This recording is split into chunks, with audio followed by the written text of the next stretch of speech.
অনিমান্ডব্য ঋষিকে অযৌক্তিক কারণে শুলে চড়ানোর দায়ে তিনি যমকে অভিশাপ দেন যে যম মানবীর গর্ভে জন্মগ্রহণ করবে। তাই যম বিদুর রূপে এক দাসীর গর্ভে জন্মগ্রহণ করেন।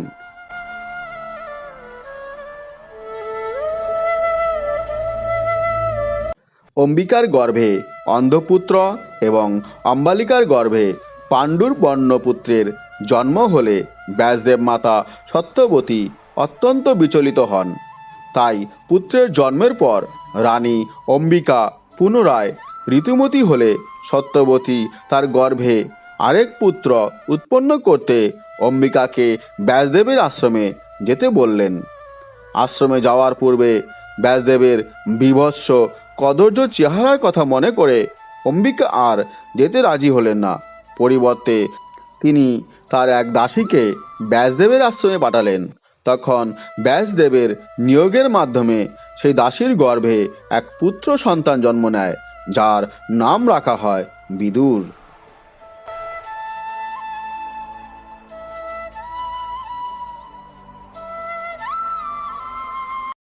ভীষ্ম বিদুরকে সন্তানের মতো প্রতিপালন করেছিলেন। ভীষ্মের তত্ত্বাবধানে তিনি ধনুর্বেদ, গজশিক্ষা, নীতিশাস্ত্র, ইতিহাস, পুরাণ প্রভৃতিতে শিক্ষিত হয়ে উঠেছিলেন। তিনি ধৃতরাষ্ট্রের মহামন্ত্রী ছিলেন। তারপরেও তিনি ধৃতরাষ্ট্রের অধর্মকে কখনো প্রশ্রয় দেননি।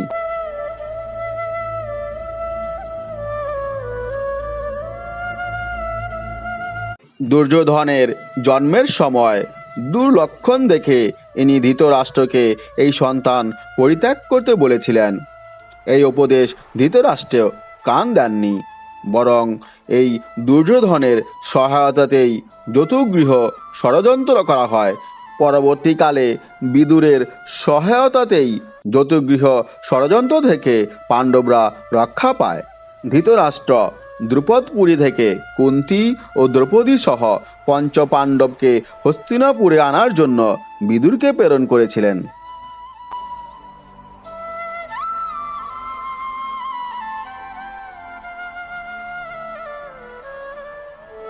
যুধিষ্ঠিরের সাথে শকুনির পাশা খেলাকে স্থগিত রাখার জন্য দুর্যোধনকে পরামর্শ দিয়েছিলেন, কিন্তু দুর্যোধন সে কথায় কর্ণপাত করেননি। দ্রৌপদীর বস্ত্রহরণকালে বিদুরকে সর্বাপেক্ষা বিচলিত হতে দেখা যায়। তিনি মৌখিকভাবে এ কাজে বাধা দেওয়ার প্রবল চেষ্টা করেও ব্যর্থ হন।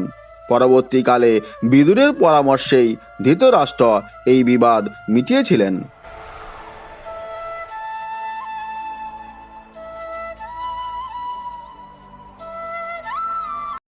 পাণ্ডবরা বনে গেলে ধৃতরাষ্ট্র ভয়ে তার কাছে পরামর্শ প্রার্থনা করলে তিনি পাণ্ডবদের কাছে ক্ষমা প্রার্থনা করতে বলেন। অবশ্য বিদুরের সে পরামর্শ ধৃতরাষ্ট্র শেষ পর্যন্ত গ্রহণ করেনি, বরং বিদুরকে রাজ্য ছেড়ে পাণ্ডবদের কাছে চলে যেতে বলেন। বিদুর তখন মনের দুঃখে রাজ্য ছেড়ে পাণ্ডবদের কাছে চলে যান।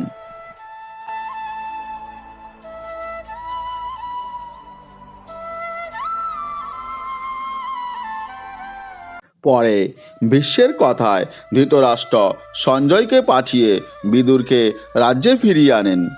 কুরুক্ষেত্রের যুদ্ধের পূর্বে ধৃতরাষ্ট্রকে বিভিন্নভাবে যুদ্ধ করার সংকল্প থেকে বিরত থাকতে পরামর্শ দিয়েছেন।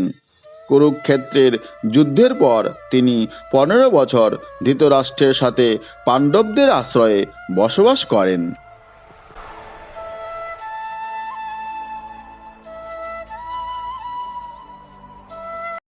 একবার কৃষ্ণ যখন পাণ্ডবদের শান্তিদূত হয়ে হস্তিনাপুরে গিয়েছিলেন, তখন তিনি কৌরব দরবারে একমাত্র নিরপেক্ষ ব্যক্তি হওয়ার কারণে বিদুরের বাড়িতে থাকার পরিবর্তে রাজপ্রাসাদে থাকার জন্য দুর্যোধনের প্রস্তাব প্রত্যাখ্যান করেছিলেন। বরং কৃষ্ণ দুর্যোধনের রাজপ্রাসাদের পরিবর্তে বিদুরের কক্ষে অন্ন গ্রহণ করেন, কারণ সেই খাবারের মধ্যে প্রেম ও ভালোবাসার সমন্বয় ছিল।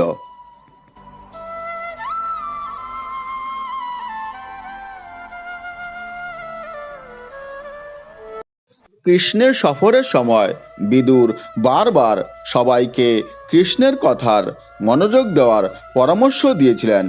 বিদুরের কথায় ক্রমাগত বিরক্ত হয়ে দুর্যোধন ক্ষোভে পেটে পড়েন এবং বিদুরকে দোষারোপ করেন যে কৌরবরা তাকে খাওয়াচ্ছেন তাদের বিশ্বাসঘাতকতা করার জন্য। মৌখিক আক্রমণের প্রতিবাদে বিদুর প্রধানমন্ত্রীর পদ থেকে পদত্যাগ করেন এবং কুরুক্ষেত্রের যুদ্ধে অংশ না নেওয়ার প্রতিশ্রুতি দিয়ে তার ধনুক ভেঙে দেন।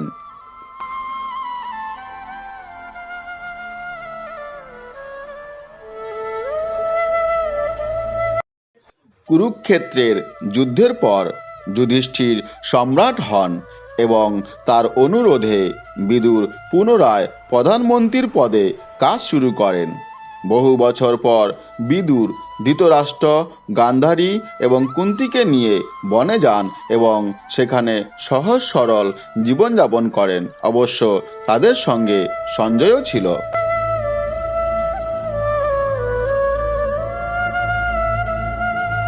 2 বছর পর যুধিষ্ঠির তাদের দেখতে বনে গেলে বিদুরের মৃতদেহ দেখতে পান। তিনি যখন দেহের কাছে গেলেন, বিদুরের আত্মা যুধিষ্ঠিরের দেহে প্রবেশ করল এবং যুধিষ্ঠির বুঝতে পারলেন যে তিনি এবং বিদুর একই সত্তা, যমের অন্তর্গত। স্বর্গীয় কণ্ঠ যুধিষ্ঠিরকে বিদুরের মৃতদেহ দাহ না করার কথা বলে। ফলে যুধিষ্ঠির বিদুরের দেহ কাঠের মধ্যে রেখে গেলেন।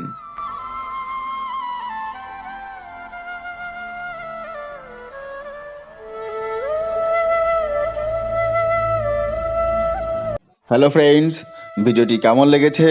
যদি ভালো লেগে থাকে তাহলে অবশ্যই লাইক, শেয়ার এবং কমেন্ট করবেন। আর হ্যাঁ বন্ধুরা, চ্যানেলটি অবশ্যই সাবস্ক্রাইব করবেন যাতে নতুন কোনো ভিডিও আপলোড হলে সঙ্গে সঙ্গে আপনাদের কাছে তার নোটিফিকেশান পৌঁছে যায়। ভালো থাকবেন বন্ধুরা, দেখা হয় পরবর্তী ভিডিওতে। আজকের মতো এ পর্যন্তই।